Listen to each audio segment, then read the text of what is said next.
Philadelphia police are still in the process of charging 40-year-old Paul Kuzan.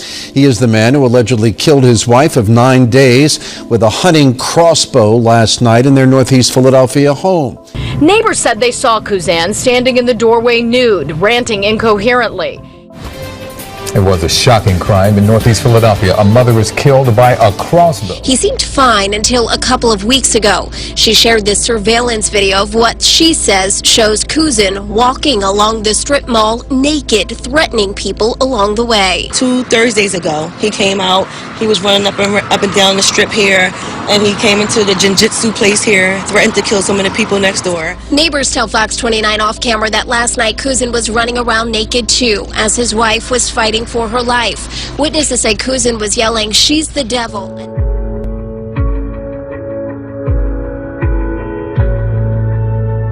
It's really disturbing. A Metro mother accused of murdering her own daughter because she thought she was possessed by the devil. We want to warn you, the details in this story are graphic.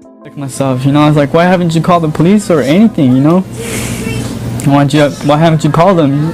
She just kept saying, mumbling, devil and money, devil and money. Officers say they found 33-year-old Geneva Gomez lying on the ground with the large crucifix on her chest, her body placed in the shape of a cross. I can't imagine a mother doing that to her daughter, I don't have any words. She stands accused of killing her 33-year-old daughter, Geneva Gomez, at her home on Saturday. Neighbors tell us the mother and daughter seem to have a good relationship. The affidavit states Juanita told investigators her daughter was possessed by the devil and that she admitted to punching her daughter repeatedly and forced a crucifix and religious medallion down her throat.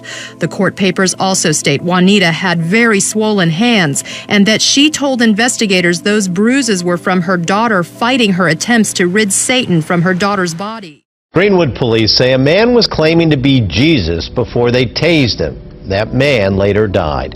Some strange details emerging today. Tell us about them. Strange to say the least, Dave.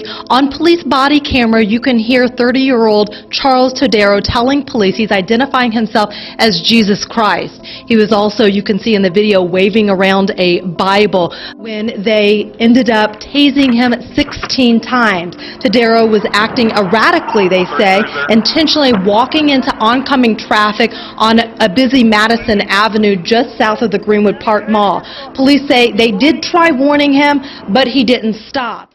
Only on 11 News, we're talking to a man who was stabbed over and over by an attacker who claimed to be Jesus. For a while, doctors weren't even sure if he'd survive. It all happened outside a convenience store at the corner of Platt and Institute in Colorado Springs. Witnesses told us the suspect claimed to be Jesus and said he was stabbing the devil. The blood was spilling so fast it scared me to death. Instantly, I thought I wasn't going to make it.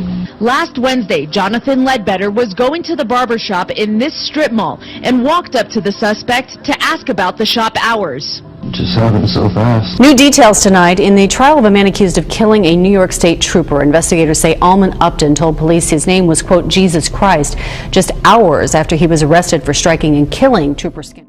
As you said, Upton began saying his name was Jesus Christ. As the interview went on, he recanted that claim and began answering to his own name. Laughing and smiling, Upton said, quote, "It was awesome when he was driving that fast." He described his, quote, racing tactics, weaving in and out of cars. As he approached Skinner, Upton says Jesus Christ told him to, quote, take out the trooper, so he aimed his car at him. Later in that same interview, Upton would say the devil told him to kill Trooper Skinner and that he knew it was wrong. Upton said he was happy about what he did, but minutes later he would break down and cry.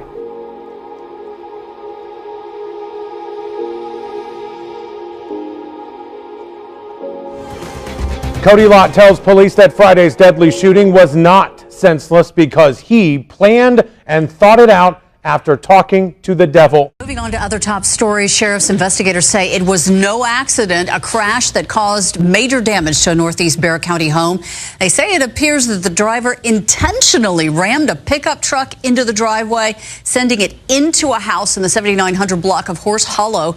Katrina Weber reports the driver also had a child in the car with him. A garage made for two cars couldn't take the weight of a pair of them barreling into it just before 4 this morning. Sheriff's investigators believe a driver purposely slammed into a pickup parked outside a home in the 7900 block of Horse Hollow. The truck then hit the house, waking up the family inside. We came out and looked, and there was a car and a man and a young little boy with him, and the little boy was screaming and yelling. Fernando Charles says the man and his 12-year-old son suffered injuries.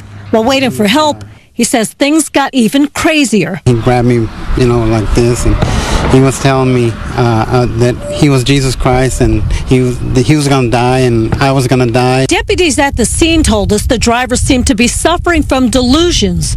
The crash, though, created a disturbing reality. Charles says his truck was damaged beyond repair, but he hopes that the damage to his home can be fixed and that there's not more here than meets the eye.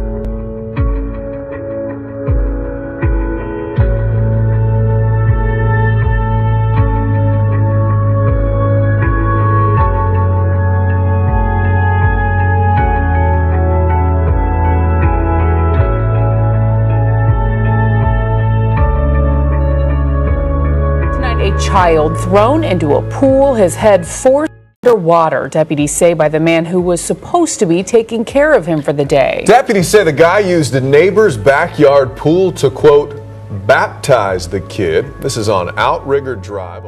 Police say Henry Love woke up an 11-year-old boy right here at his home, took him over to his neighbor's house where he dropped him in that pool and dunked him over and over. I don't know why he would have done that. Baptism is in the church. It's not in your pool.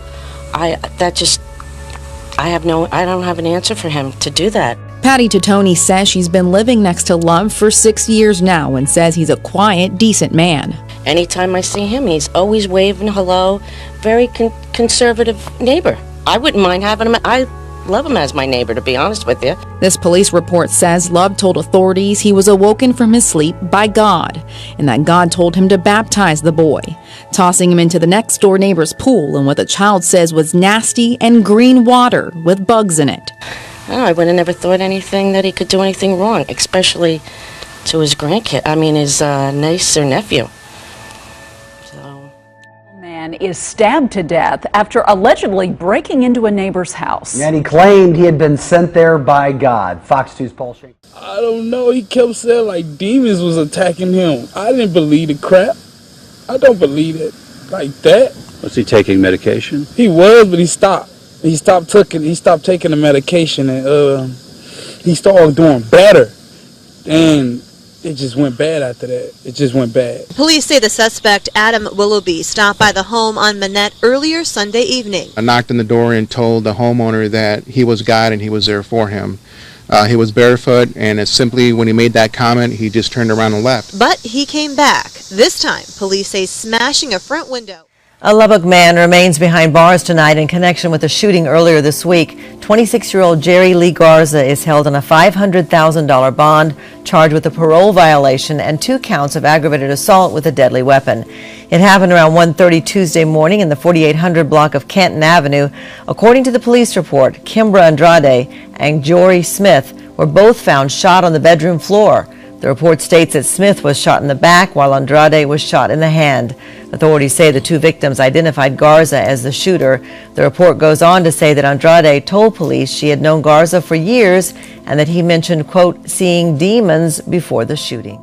The end of the world is upon us tonight. An 18-year-old man is in big trouble after a bizarre rant at a Plymouth grocery store. Officers now believe drugs gave the man almost superhuman strength. Officers arrived quickly. From police dash cam video, you can see the 18-year-old man is now on the ground, while customers are standing near him. By the time we got there, he was in the parking lot. He was laying down with a couple of the customers holding him. But he soon bizarrely jumps up and his wild behavior continues as he starts flailing his arms. He had extremely, almost superhuman strength. It took 5 officers basically to hold this young man down. What we refer to as superhuman strength, and they don't feel any pain, so it's hard for the officers to control the individuals. Police say Monday night just before 10, the teen showed up at the busy grocery store on Ann Arbor Road yelling that the world was ending. He was running up and down the aisles screaming. Out in the parking lot, he was jumping up and down on cars. Not only that, the man seen pushing over a grocery cart, then punching an elderly woman standing in line to check out.